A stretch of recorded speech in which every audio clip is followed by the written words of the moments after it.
La criminologie, ou science criminelle, est l'étude de la nature, des causes et du développement de la criminalité d'un point de vue individuel ou collectif.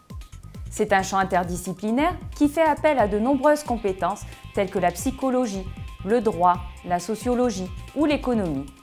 L'analyse criminologique couvre les incidences, les formes, les causes et les conséquences du crime.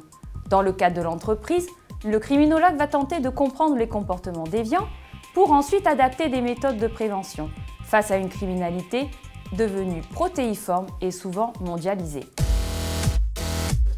En 2014, 55% des entreprises françaises sont victimes de fraude. Une société sur 5 perd plus de 100 000 $ selon le rapport d'études du cabinet PwC. Phishing, hacking, usurpation des codes d'accès. Plus de 1000 sociétés françaises ferment leurs portes après une cyberattaque selon l'étude de la société informatique Trovolone. La mondialisation a plongé les entreprises françaises dans l'hypercompétitivité.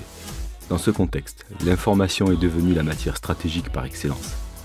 Pour voler les données, les criminels ciblent désormais les réseaux Wi-Fi non sécurisés, présents notamment dans les hôtels ou les aéroports, mais peuvent également passer par le biais des clés USB non protégées.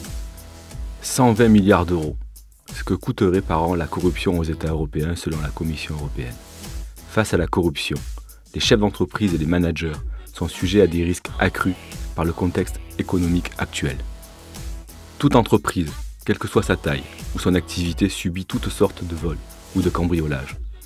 Les entreprises du bâtiment doivent faire face aux vols sur chantier et aux vols de métaux précieux, tandis que la grande distribution est touchée de plein fouet par les vols à l'étalage. 63 780 cambriolages de locaux industriels, commerciaux ou financiers ont été recensés en 2013. Les entreprises sont donc vulnérables et doivent faire face au quotidien à de nombreuses menaces potentielles. Comment anticiper et se protéger du risque? Des professionnels sont là pour vous répondre.